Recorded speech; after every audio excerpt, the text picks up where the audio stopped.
Good morning, Breakfast with Bacon fans. I have another great show for you today. I have, who's my new best friend, right, Faith?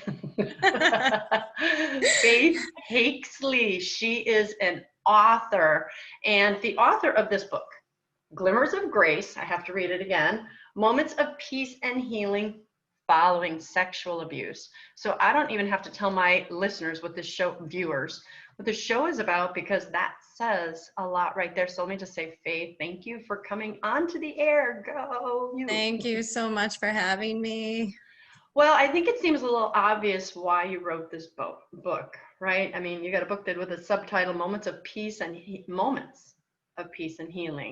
Following Sexual Abuse. So I think that's clear to others that you are that person who has sought. I'm a survivor of sexual abuse, Yeah. yes. And I love that you said survivor, not victim.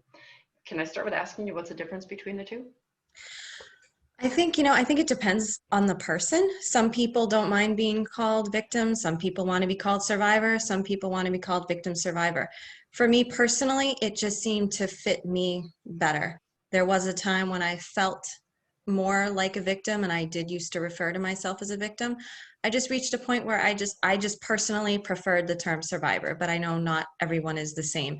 I feel like when I'm saying survivor, what I'm saying is I've been victorious over what's happened to me.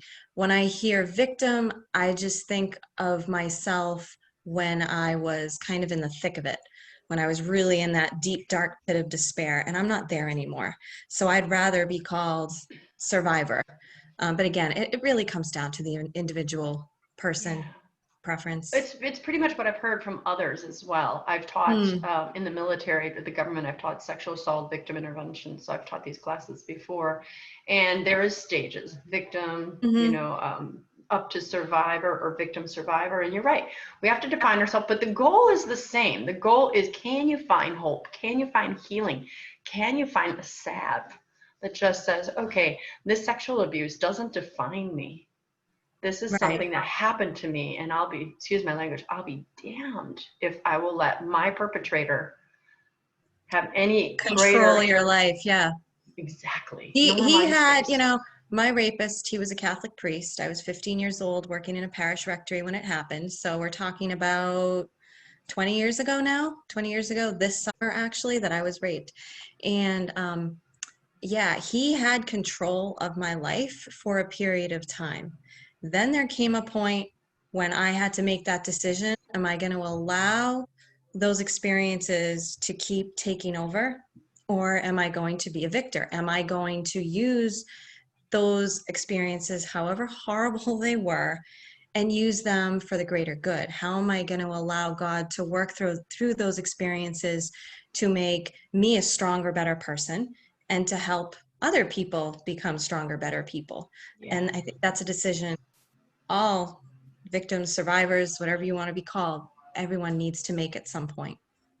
And it's so much, that almost sounded bad. I was just about to say it's so much harder for you. I don't claim to know what it's like. I was never sexually abused. But let me rephrase that. As a person who was abused by your priest, the person who I seek, if I'm abused or hurt or divorcing or whatever, I go to my priest for healing. And so there's a lot of people who leave the church because, how do I trust you? You're the one who hurt me, and I'm supposed to trust what you say. What about you, God? So take me there. What was your household like growing up? And did you have a good, happy, solid family unit?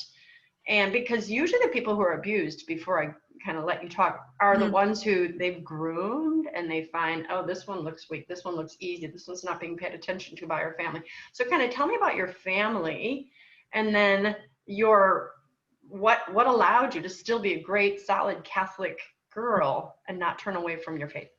I was raised in a very, very solidly Catholic home. I was one of 4 children, 2 loving parents. We weren't perfect by any means, no family is, but we lived with our faith at the center of our lives. Sunday Mass, sometimes daily Mass, First Saturday Mass, Rosary, pilgrimages, to local shrines and things. just that kind of family, helping people, very much against abortion. I remember holding anti-abortion signs, when I was quite young. We were that kind of You were family. all in. Yeah. Yes. And my parents led by example. Again, they weren't perfect, but I think compared to what I see a lot of or hear a lot of other children, I had a very solid, very loving, supportive home that I grew up in. And my brothers and I were close. We had great relationships.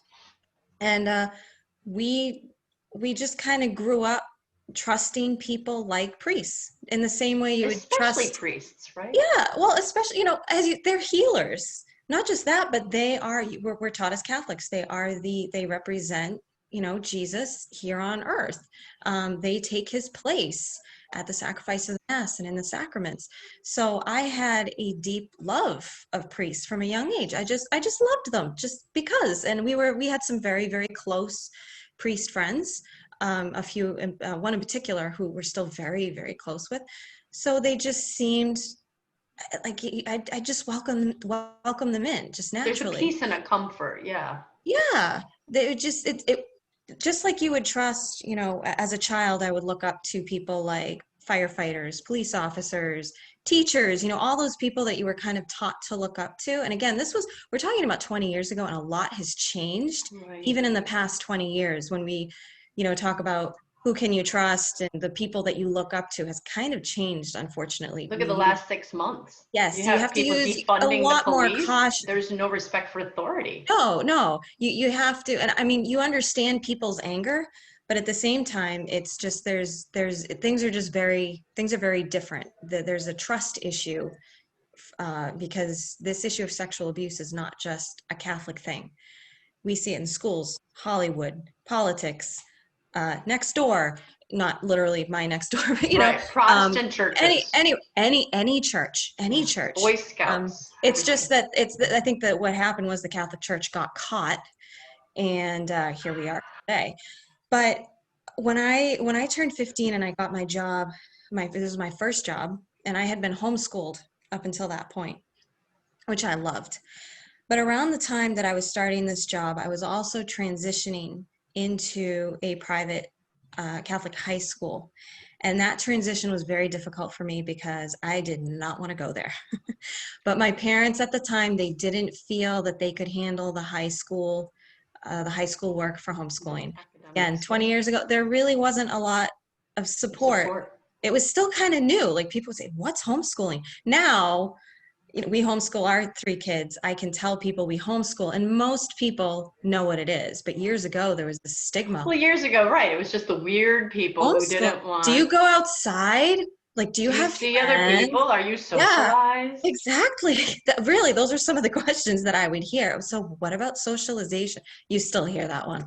Yeah. But anyway. There's 4 kids in my family. I've got all the socialization Yeah, exactly. I need right there. What they friends. Don't want to say faith is, we want to expose you to cultural values. How come you have that cocoon that allows you to keep thinking those weird things like family and we God? were sheltered. We were not isolated as children, but we were sheltered as children should be. Nowadays, kids are just thrown out into this crazy world and exposed to everything. I mean, we're trying to turn them into little adults. And I don't know if people honestly think they're helping and trying to improve things, but it's not helping at all. School systems used to be, the Catholic schools set up the educational system in America, and it was to teach God and reading, writing, and arithmetic. But before we went on the air, we were talking about even abstinence. And so now, I could stop and have a whole show on why on earth did sex education even get into a curriculum? Why did it even get in there? If the human person can figure out how to have sex naturally, because our bodies just do that. I don't need, health and understanding. There are things that people need to know, but to go into a school system and then to really abuse that and, and teach kids obscene things that in 4th grade and kindergarten, videos that they shouldn't see. That's abuse. We are abusing the school system is, in many cases, they are abusing our children. One of the many reasons we've chosen to homeschool. But when I was 15 and I started this job, I went into it with this feeling, as my parents did, this feeling that this is going to be a great, safe environment. Yes.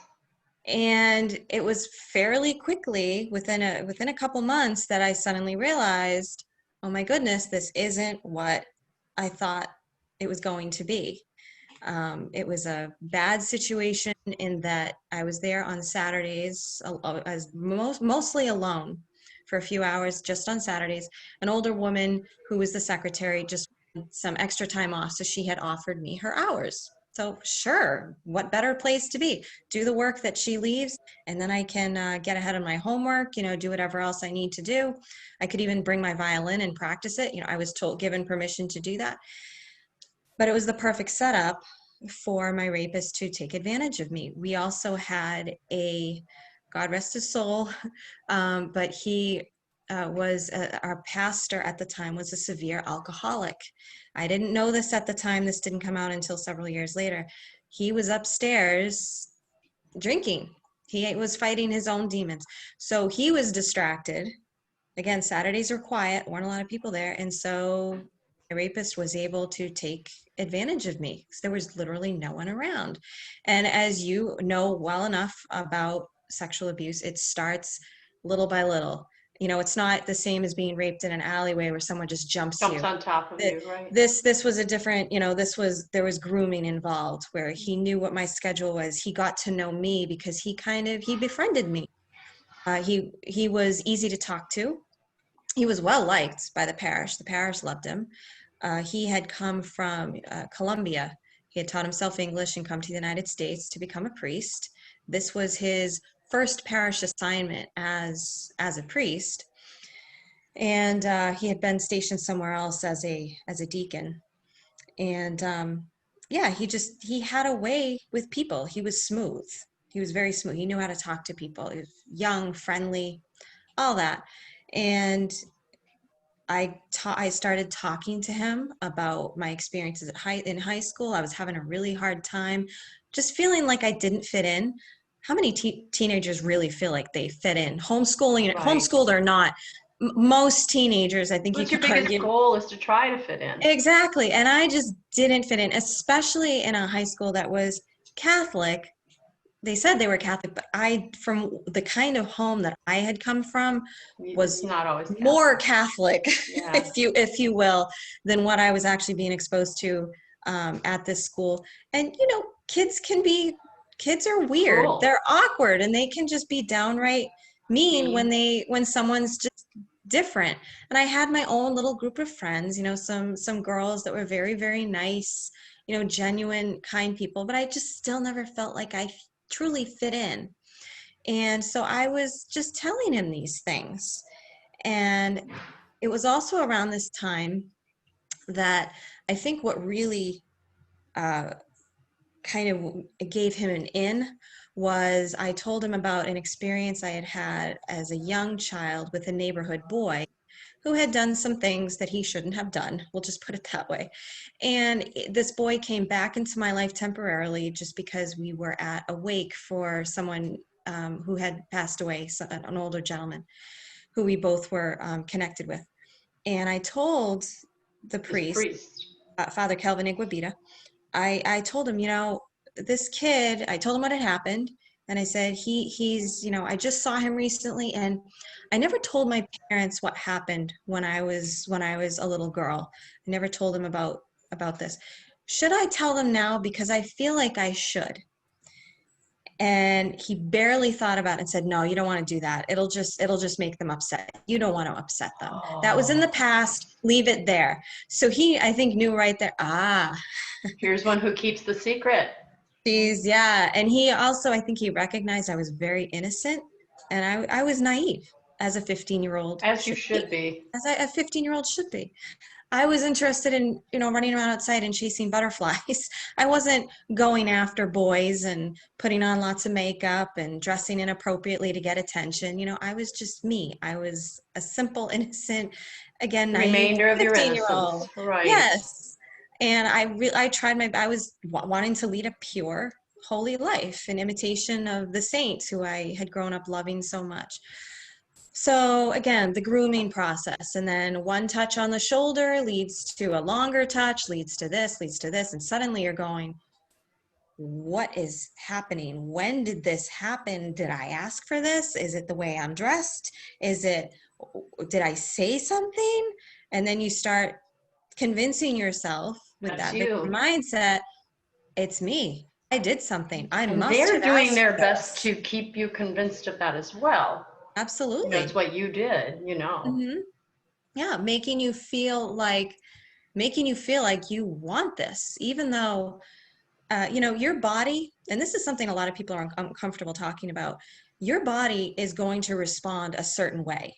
Okay, whether you're a child or an adult, when someone is touching you in certain areas, your body is going to respond as your body was You're talking designed. like the sexual spots, right? Yes, Sure, that's yes. one of the things I talk about why boys have such a hard time with sexual abuse. Hmm. A, because they're supposed to be the It felt stronger it sex. parts of it felt good B, too. when you're stimulated, and then, again, I know I mostly have adults watching this, but, there's ejaculation, there's all these physical pleasures, but they're mixed with psychological pain. And Right, so you are in torment, and it's that your body's responding one saying, I way. like this physically, but I don't like this emotionally. Your brain, your heart, everything is screaming, stop, stop. And even physically, sometimes you're in pain because that person is inflicting pain on you. And there were a lot of things I didn't truly understand about sex. I knew what it was. I knew the basics, but I wasn't exposed to, heavy duty information about certain things. So I was confused, very confused and conflicted about what is he even doing? I don't understand. What is this cult? Like, what is he? I just didn't get it. And so this went on it was an entire summer. So you'd go to And then work, he'd touch you inappropriately, and then he would just go off to mass. He'd go off to hear confessions at 3, maybe say mass at 4. Sometimes he'd go to hear confessions, come back, abuse me again, and then go back to the church to hand out communion, and then come back to the rectory. It was just like casual, and it would always take me by surprise. He would sometimes, the way the office was set up was so that I wouldn't always see exactly where he was. It was sort of an office that was sort of to the side, and there were rooms attached to this particular space. So sometimes he'd come in from behind and just kind of sneak up on me, startle me. So I wasn't always prepared, and I would literally, I remember just freezing. I couldn't do anything, and he would try to get me to do things to him or put my, and I couldn't, because I was literally frozen. And I would just pray, God, just make it stop, make it stop, make it stop. I would pray to the saints, the angels, Saint Maria Goretti. It was like, just please help me keep my purity. Like,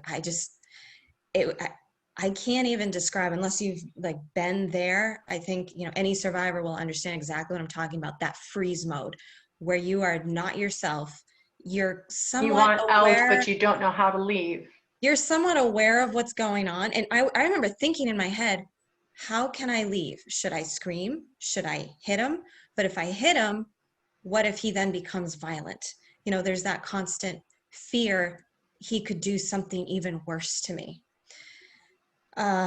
So it's not a happy place, not a pleasant place to be at all. And I lived like this for quite a while. It was Months, right? It wasn't it was years, right? months. No, it Yeah. wasn't years, thank God. But it was months. Then that fall, I was having a really hard time in school. My grades were not the best, and of course, You used to be an A people. student. I was a decent student. At the transition from homeschooling to high school, I was having a hard time because I was having such a hard time emotionally. It did affect my grades, but my grades weren't terrible my freshman year. But going into my sophomore year, they got a little bit worse, and I couldn't concentrate on anything. I wonder why. But of course, When was no all one this around. happening? During your freshman year or your sophomore Yeah, year? freshman. But then I went into my sophomore year. So, yeah, so I started really struggling in school when I started school back up again in the fall. And I just told my parents, you know what, I can't keep up this job at the rectory. I saw it as an opportunity to quit. And so, oh, okay, because they could see that I was struggling. They didn't know why. They just figured, well, maybe it's just challenging material. It's high school. Some people struggle in high school. So I was able to quit. But then he asked me for violin lessons. I was at the time a pretty accomplished violin player, and he was trying to teach himself violin. Actually, the time we met, the very first time we met, was in the church, and he had come in to, my mom and I were there helping to clean the church. And Father Kelvin came in with his violin because he was going to tune it. And we got to talking. We realized he was the new priest, and I tuned his violin for him, and I was so excited, like, oh, this is awesome. I play the violin, you play the violin, we have something in common. So he asked me for lessons in front of my parents. What was I supposed to say? No, I don't want to teach you violin.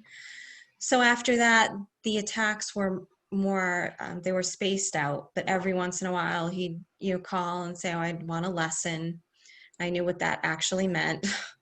And but I would go to the rectory, and then eventually he was about a year later, he was transferred to he was supposed to be working at the marriage tribunal, counseling married couples. But what we didn't realize until years later is a woman, an adult woman in her 60s. Now keep in mind, this was a man in his early 30s.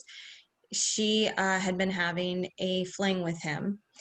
Now, I suppose legally you can argue it's consensual, but it was a similar situation in that she went to him for counseling, and he clearly took advantage of that. When she heard that he was to be transferred to this place, he was going to be helping, troubled couples, not the best place for someone like that. She called the Archdiocese of Boston and told them, we had this happen. I don't think so. They removed him. Even though he had done nothing illegal in the eyes of the law, they removed him because, of course, that goes against what a priest is supposed to be doing. Sure. So fast forward a few more months to July. Again, this is the summer after I was abused. July 1st, my oldest brother, Matt, passed away unexpectedly one Sunday morning. He had the autopsy report showed that he had a heart condition. He had an enlarged heart, and no one ever knew. No one ever would have suspected. So the pain, and I was the one who found him. So the pain of Matt's death, combined with the trauma of the sexual abuse, was just too much to handle. I started going downhill really quickly. Again, my parents had no idea what was going on. I wanted to tell them, but as most victims can attest to, you start to think, again, you've told yourself so often that it was me. You just get scared. Even if you've grown up in a home like I did, where your parents tell you, if anything ever happens, you tell us, you can trust us, we'll believe you. I still fell into that mindset. It was, I can't tell anyone. This is a priest. Everyone's going to blame me. I don't, plus there's a part of you, I don't want to be blamed, and I don't want to get him into trouble in a way. It's just this weird. Well, that was 2 years before the pedophilia scandal broke as well. Yes, it was. You didn't even have that to back you up. No, and I had no idea any of that was. I think most people had no idea that. I bet you were a little bit relieved and sickened at the same time when it all broke. Yes.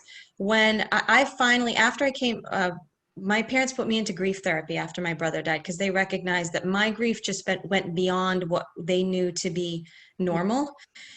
And I blurted everything out in the first session. Praise God, I was able to get it all out. Within a few weeks, I did tell my parents. They responded as every parent should. They believed me. They supported me. They didn't ask questions. The only question my dad, I love my dad, the only question he had was, who did it?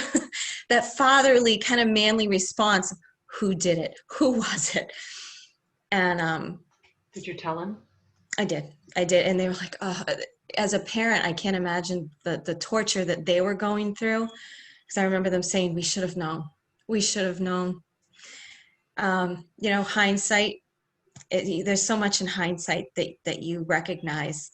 And why? You blame yourself as a parent. Every time your child is hurt, you think, what could I have done differently?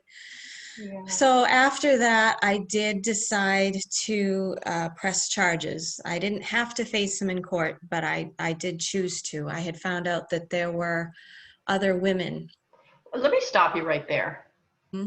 What a great strength. I mean, the Lord knew he had to take your brother because he knew that would be the catalyst for so many other things as well, because you would have probably kept it in for much longer time. Well, I think he used Matt's death as a way, you know, some good always comes Can out you of, come out of this? and I think that was one of the things that came out of Matt's death. Can you see me? No. My camera just disappeared. I see your name, I Christine see Bacon, and my that's it. name. Oh, great. Goodness. Something happened here. I see me, but I don't really want to All stare. right. There you are. Okay. I don't want That to is look at the first myself. time that has ever happened. That's kind of weird. Okay. Just to remind me who I'm talking to so I don't get confused. Right. Oh, it says it's still recording. All my viewers, this is technical, so this is a good story, so Satan doesn't want it out there. Yeah. Let me see. Okay, we're still live streaming. Okay. All right. So yeah, So, I think God used Matt's death as a but way the to. second thing is, like I said, I've worked with the sexual assault before. The fact that you had the gall, let me just say this, the testicles, the intestinal fortitude to say, I'm going to prosecute. You don't even understand. Maybe people have said this to you, maybe they haven't. I may be the first one, but let me just say this. You don't even recognize the strength that it took in you to be rarer than the rare of people reporting. It takes, some people never report. Some people take a lifetime to report.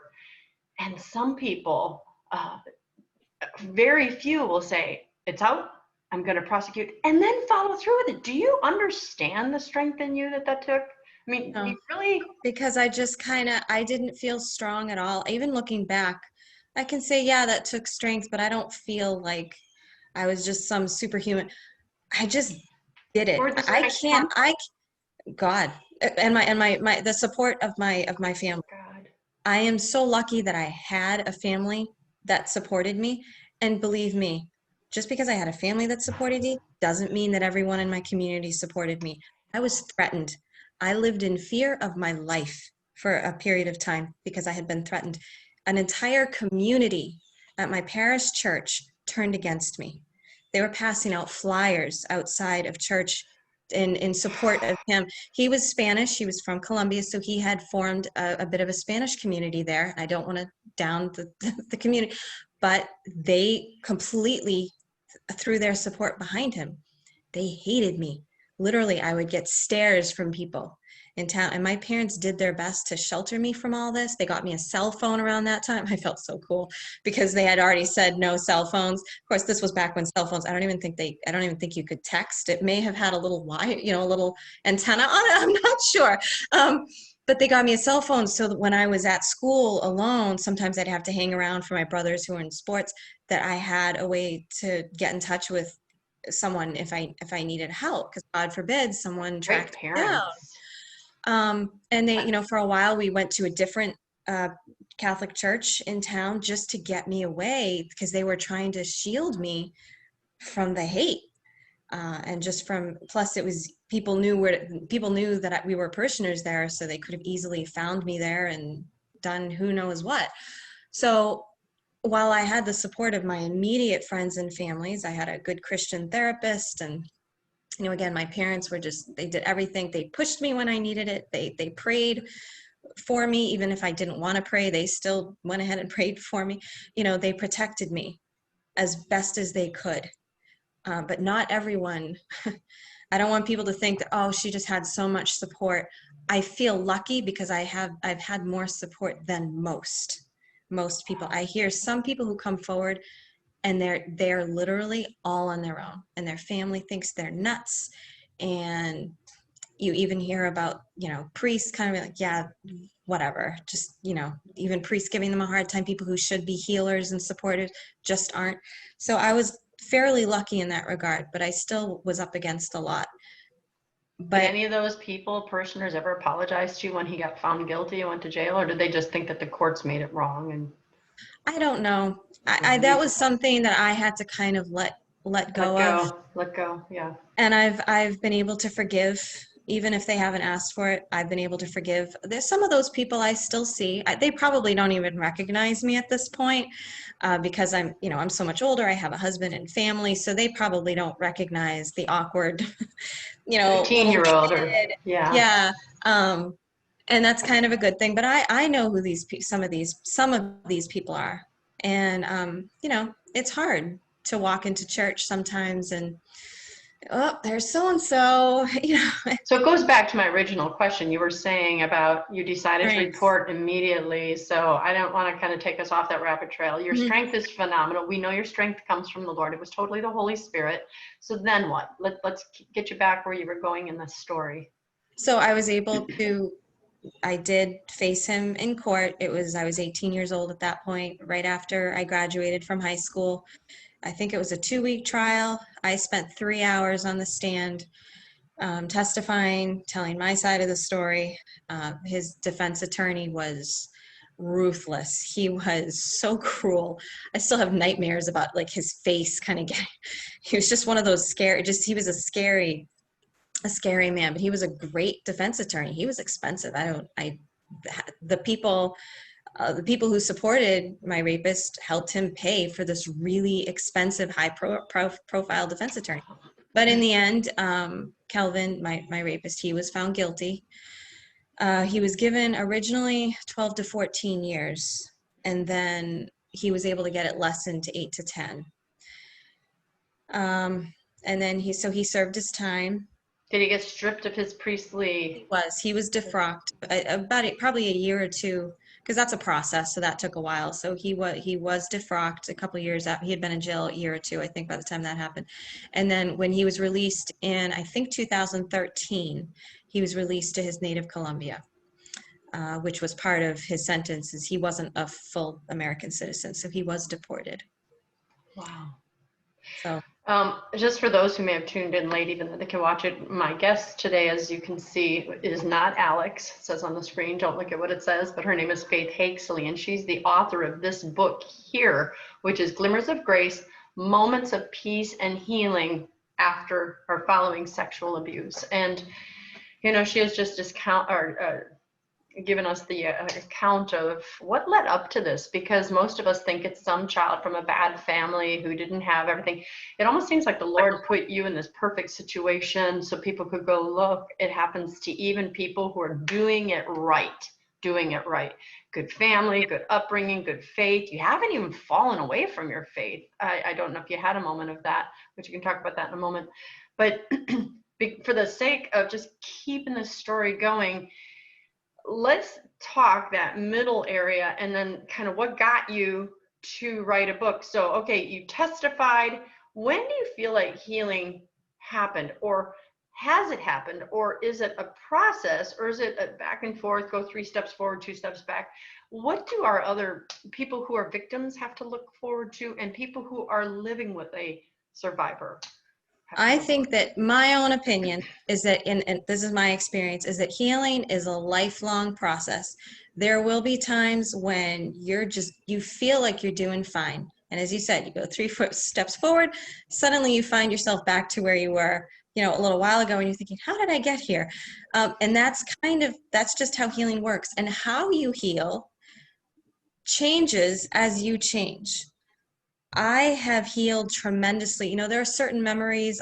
The fact that I'm able to talk about this without losing my mind, I think is a sign that I have come to terms with certain things. I have accepted this happened, this happened, this happened.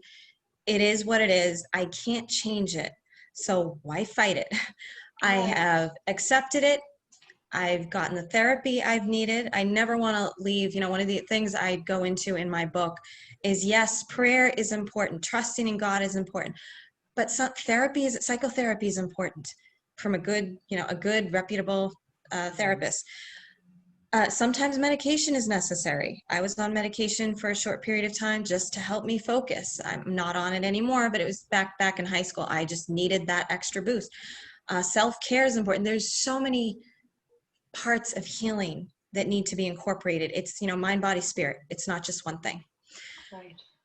So I'm sorry, I don't remember where. Well, let me ask you. It's okay. We're talking about that middle phase. How long did it take you? Yeah. Okay. So Yeah. just said mind, body, spirit. What about spirit? You go to church. You're still a devout Catholic. Do you find yourself mistrustful of other priests, or do you trust them fully, or do you have this kind of? And before you answer that, my mother was sexually abused by her father for 10 years, And once it finally came out, her mother beat her up and her dad for lying, put her in a girl's home, gave up custody of her, wouldn't pick her up on Christmas when all the other girls got picked up. And my mother's birthday's on Christmas. So she was one of two girls that sat there, and she cried and she prayed and she asked the Blessed Virgin because she couldn't like a man. She didn't think a male God would be good. If I'm ever so blessed as to have children, I will never let a day go by where they aren't told that they're loved. So we started recognizing that above and beyond the abuse from her father, her mother's lack of love and trust was really almost worse, because she just wanted to know she was loved. And my mother, I'll go to the beach because she's protected us from this, and I'll see a daddy on the beach with his little child, and I'll say, isn't that adorable? My mother's like, no, I don't see it that way. And so it tainted her. She's always looking, that man might be taking his little daughter home and doing bad things. So applying that to your own situation, is it hard to look at a priest? Are you always wondering? Do you sometimes wonder? Do you look for the cues? Do you look for the girls around? Like, tell me about that. I have very much gone through the same thing, and it's taken years to mostly move past that. The white collar of a priest, because my rapist was usually wearing his clerics when the abuse was taking place, when I see the white collar, it used to always be a trigger for me. I would go to the back of the church at times and literally feel physically ill. Just walking into a church would make me physically ill. And again, that's something that I've worked through. I did extensive EMDR. I'm not sure if you're familiar with that in therapy. Eye movement desensitization. Oh, yes. I know what that is. I don't remember. But that was, for me, that's something that people should, I think, definitely look into if you're a survivor and you're really struggling with intense feelings about things, intense memories. I've seen people talk about that healing PTSD. Because it's yes, where your eyes and the moment of the pain hit, they kind of reconnect in the brain, something like that. I look at it this way. You're taking a memory that's sort of, or a feeling that's in the front of your head. You're not erasing it. I remember someone was like, oh, Faith, that sounds really weird. You know, you need to be careful of that. And I was like, no. You know, when you understand psychology, the trauma is sort of right here in the front of your brain. Right. EMDR and other forms of therapy can kind of, it's almost like you're taking one DVD out and putting a new one in, and you're just taking this old one and you're filing it back here. You can still access the memory. It's still there.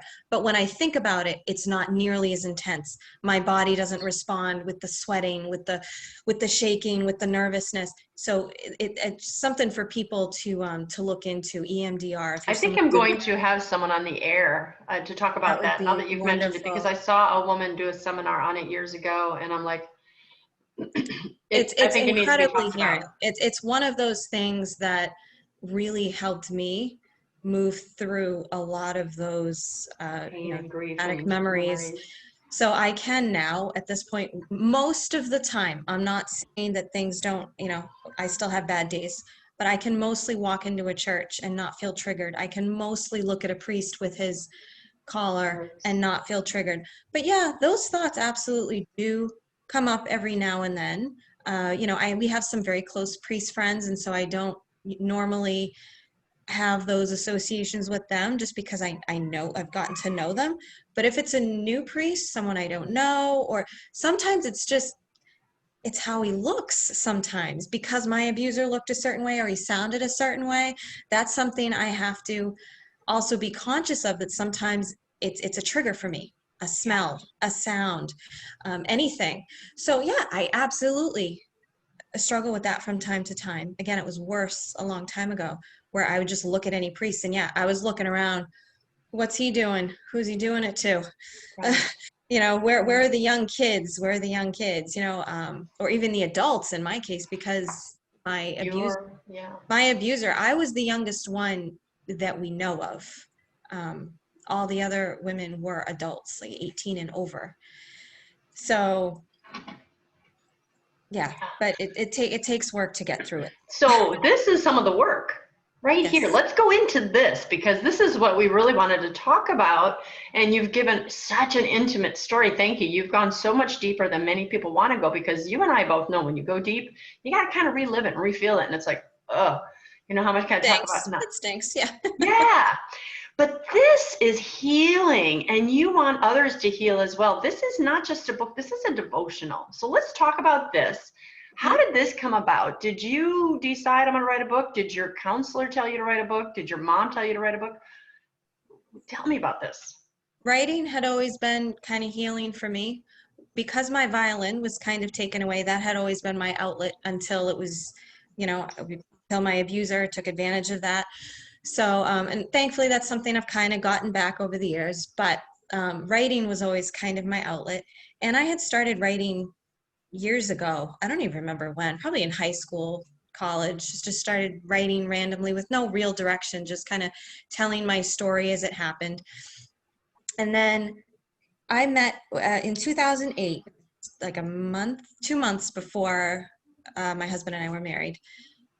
I got to meet privately with Pope Benedict XVI during his apostolic visit to the United States in Washington, D.C. I wish everyone, I don't know how the Archdiocese made, they approached me, said, "You want to go?" And then I wasn't the only one. There were four. Because you told me there were other victims of abuse. Yes, they were all victims of clerical abuse from the Archdiocese of Boston. And we were given a private meeting with him while he was here. And my meeting with him, it changed my life in more ways than one, but especially when it came to my spiritual life, which had been deeply scarred, but I had never truly addressed that part. Again, when you talk about mind, body, spirit connection, I had addressed the mind part, I had addressed the body part mostly, but the spirit part was still lacking for me because it was something I was resisting against. It was entangled. Yes, that's a good word for it. That's a very good word. So that meeting just left me with so much hope. One of the last things he said to me was, "There is always hope." And I felt that he truly understood the gravity of the problem within the Archdiocese. He did. And he just seemed to get it.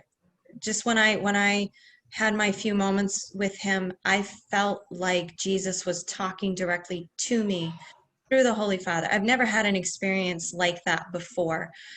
My faith, some people's faith, they see like fireworks and like, they're just filled with the Holy Spirit. Mine is much more quiet, sometimes dry kind of faith where you just, okay, I'm just going to do it. I don't feel it, but I'm going to do it. But that was one of the few moments in my faith life where I felt it. I mean, I felt Jesus. Didn't you say in your book that you just broke down and sobbed and held you? Yeah, I wanted to say something profound. Of course, I wanted to say something that was going to make an impression on him. He's the Pope. And then I got up to him and I just started bawling and I couldn't say anything. And he responded with so much love. His eyes teared up. And we just stood there holding hands for a few moments. And he said, "I understand you're getting married soon." And I said, "Yes." And he said, So my blessings on you and your future spouse and your future family. There's always hope. And it was like this, something broke through. It was a breakthrough for me in that moment. I felt free because suddenly I had been carrying around so much anger, which isn't necessarily a bad thing. I mean, I should be angry over what happened, but it was anger. It was anger that had turned into resentment. And I wanted to get back at people. And I was just absolutely hateful. And that was in the front of my brain almost constantly. Even though better things were happening in my life, I still was carrying around this rage against people, my rapist and the people who had supported him and the church and, a whole bunch of people. For some reason, it was that moment with Pope Benedict that I just was able to let that go. And I'm not saying that I never have moments where I still have that resentment pop up, but it was at that moment where it was, I've got to let this go. And also, if Jesus can forgive, then I can forgive. Is that the moment where you forgave that man, your rapist? Yeah. And, again, I think forgiveness, just like healing, it's something that it's a process. So there may be days even now where someone have to forgive him again. And I have to forgive him all over again. And I don't think that forgiveness is one moment and then done. It's a conscious decision that you make over and over again. So it was after that meeting that I felt really inspired to reach out to other survivors, and I didn't know how and I didn't know when, but I spent many years just praying, God, okay, if this is what you want me to do, just when the opportunity is there, just show me. And when the news out of Pennsylvania broke, was it summer of 2018, the Yeah, Pennsylvania the summer grand of jury shame. report? Right. And I think, I think a lot of Catholics had hoped that the sex abuse scandal had After kind of 2002, we gone hope. away, which is when my story broke. My story broke right around the same time as that Spotlight story in Boston. So I think by 2018, people had thought, oh, it's kind of gone away. Well, then we learned, no, it hasn't. And I always knew in the back of my mind, We learned about the massive there's cover-up. more. Oh, yeah. Yes. And then we've heard not just about the abuse, yes, but years and years. That's when a lot of the corruption within the Catholic Church started really coming out, and we're still seeing the effects of that today. And because of that news, I felt so helpless. And I was hearing these horror stories Are of you talking 2018 you felt helpless, or 2002? yes, 2018. I felt helpless in 2002, but that was for, because of what I was going through. I still really didn't have a clue what was going on in the whole Yeah. church as a whole. But in 2018, and when I heard everything happening from Pennsylvania, I would just, okay, God, what do you want me to do? What can I do? Because I just felt like I needed to help. And Teresa Tomeo from EWTN had me on her show, and she and I started chatting a little bit just on the side, some private conversations. And she said, you've got to write. Because I mentioned that I had been kind of writing off and on for years. She said, you have to write this book. You have to write it. She put me in touch with the person, this is the person to talk to at our Sunday Visitor. And then the devotional just kind of came out of Right. a lot of conversations, parts of my writing that I had already done. And here we are. This was my way of, this book, it's not about me. You're not going to read this cover to cover and hear everything that I've just told you. You're not going to hear my, super intimate story. What you are going to hear is tidbits from my own experience. But more than anything, this is about the reader finding their peace and healing. It's not about them listening to me. This is about putting the control back in their hands. The control, how are they going to Because heal? sexual abuse, like any abuse, is never really about sex. It's about power and control. Mm-hmm. And you recognize that after this is happening, he's got control over me. Mm-hmm. How am I? Yes. So this is a great way to regain control. Right. I want people to read. This isn't supposed to replace therapy or any of those wonderful things. I definitely tried my best to incorporate, again, the mind, body, spirit connection. I really try to encourage that in this book. It's not going to work for everyone, I'll be honest, because, my style might not be your style. But I think anyone of faith is going to be able to pick up this book, whether they were abused or not. They're going to be able to pick up this book and gain some sort of perspective. They're going to come away feeling, okay, I'm not alone. There's hope. My faith can help get me there. And again, even if you're not a survivor, you're going to be able to read this book and kind of get into the mind and heart of someone who's been there. Even if you're the parent of a survivor, yes, a you're spouse, the spouse. a parent. One of the things when I was writing it, I said to my husband, it would have been really great if when we were first married, there could have been some sort of devotional that I could have gone through with you to not only help me, but help you. Because, again, as I mentioned before, what's it like to be the spouse of a victim, survivor? That's a whole other. Can I have sex with my wife? Will I touch her improperly? What am I allowed to do? The triggering when you are, and it's happened to us, where moments where I've gotten triggered. Well, how, as the husband or as the wife, whatever case may be, how do you respond to that? How do you learn your spouse's triggers? How do you work through how can I help her work through those triggers? So I had said to my husband, I said, I wish we had something to go through it together. And that's something I tried to keep in mind as I was writing Glimmers of Grace, that, someone like me could read this book and share it with my husband. Here are some of these questions, and here are my answers. And I want to invite you into my healing. I feel like this book is a great way to invite someone else into your healing. None of us should have to heal alone. And I understand that sometimes it does happen, and my heart absolutely goes out to those individuals. So I want people to know by reading this that they are not alone. even if everyone around them is turned against them, you're not alone. Someone understands. Not only I understand, but God understands. There's, there are other survivors out there who get it. And so I really hope that the vulnerability, I allowed myself to be really vulnerable in writing this book. Well, you can see that through the interview. I mean, if you're half as intimate, which actually I read parts of it already, and then I realized I don't need to do the devotional part, I don't want to, because I didn't want to write in it. I wanted to give it to somebody. I'm like, I'm sure I can find somebody. I'm looking at the clock. Faith. So I like how you have this book broken into part 1 is finding grace, part 2 is finding healing, finding freedom. And in each one of these devotionals, you give a story in the beginning. And then I love that you always have a prayer. You always talk about embracing grace, and you have this place for them to write, and it has a different sentence. You give them instruction, which I love, because I don't like just blank lines. I'm like, what am I supposed to do with them? But you're like, what is something that makes you smile? And then an action step, one small step, God moving. Every single place I turn, I'm like, that is so awesome, because I'm a practicality kind of person. What can I do? I feel powerless. Well, that's what the one small step is. A lot of that is like just basic self-care, because you have no idea how for someone, if you haven't been there, self-care is so important. Yeah, one of them I read in the beginning, just drink water. Drink all the water you can. Because when you are so overwhelmed with this trauma, you're not thinking, I need to eat, I need to get good sleep, I need to drink water. It's basic. Your basic human needs get thrown to the side because you're dealing with this huge thing that your body and your mind weren't meant to handle. So, those are those little steps that I give people. They're just basic, not they're make powerful. a goal. Like, Right. I can do something. It's simple. Sometimes it's the simple things that make the most difference. Have you ever been, someone who's really dehydrated, just to use that example of the drinking? Yeah, I'm a runner.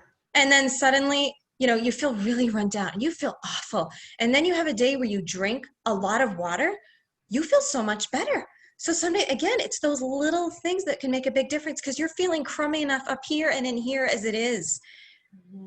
When you leave out the self-care, eating a healthy meal, getting some exercise, making small achievable goals for yourself, you're just gonna, it just gets so much worse.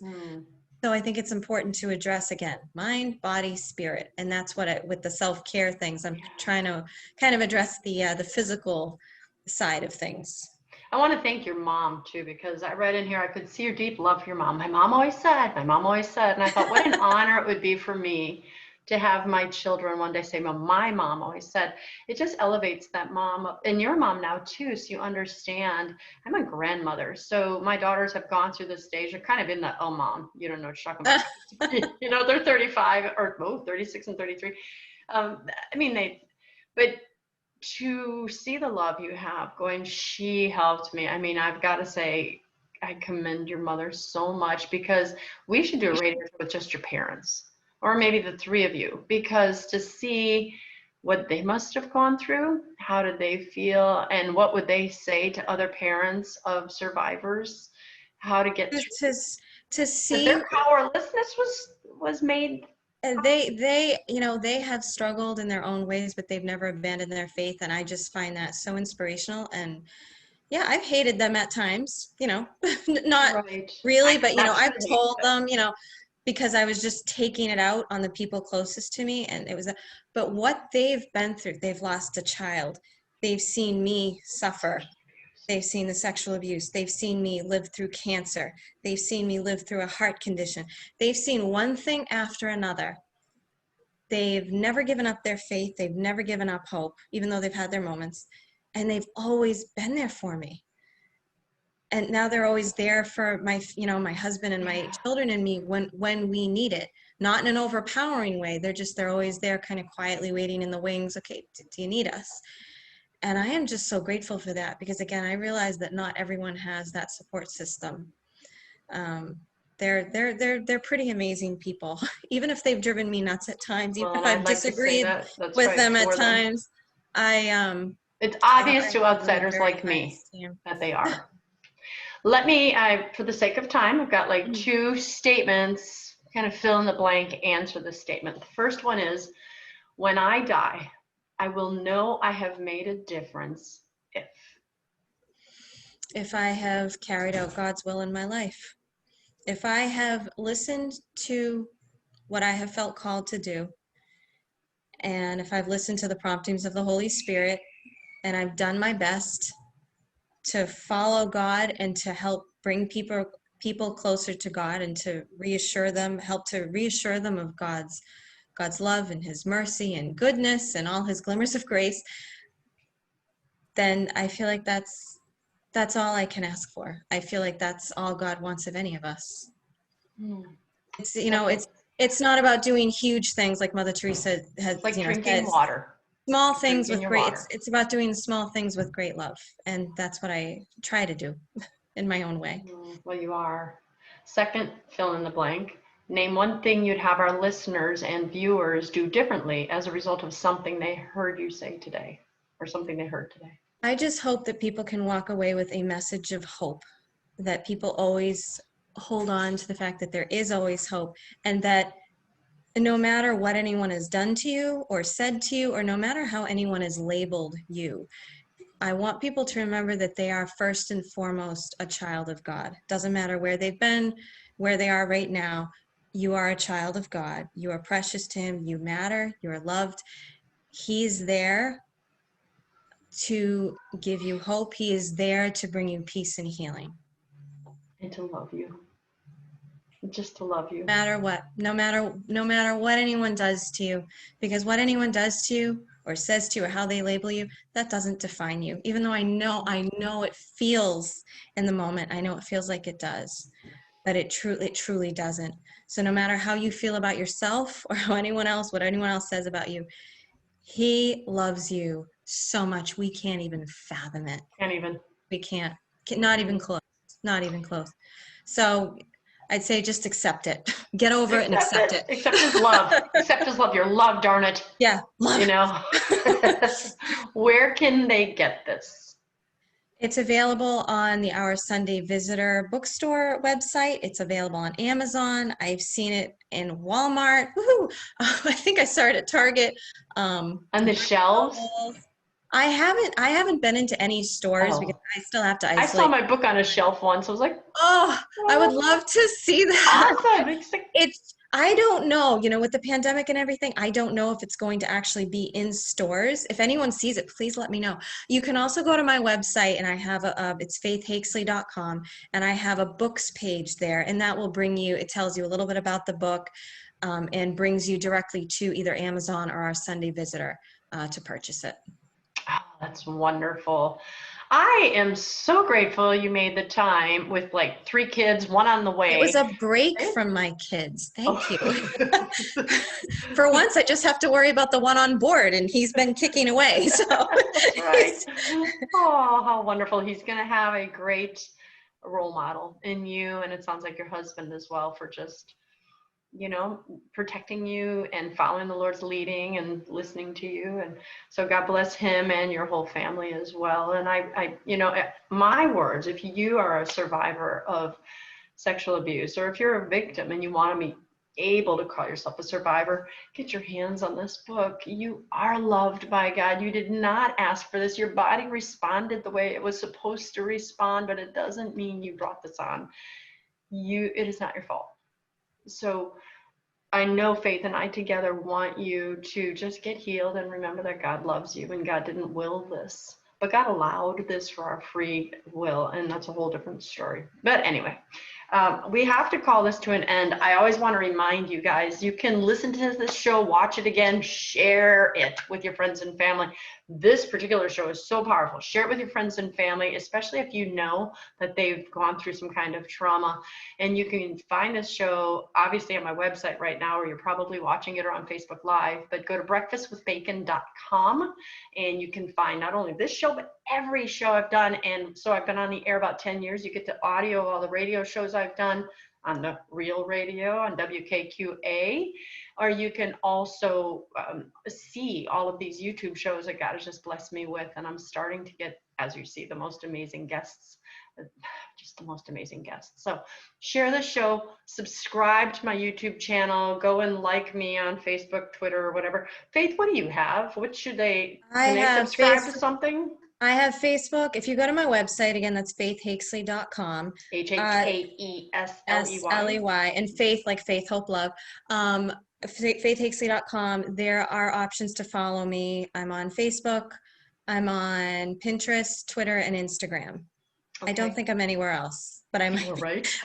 Wherever you are. Trying to keep up. I'm there. Me too. I'm there. But on Facebook, my name, I have it. It's Faith Restored because I have a blog. I try to post there as often as I can. Usually try to do once a week, but it's called my Faith Restored blog. And that is on my website, faithhakesley.com. But if you go to the link to Facebook, it's going to bring you to a page called Faith Restored. That is me. That's my Facebook. That's awesome. Well, I forgot to tell you how I end my show, so I'm going to have to do it without you.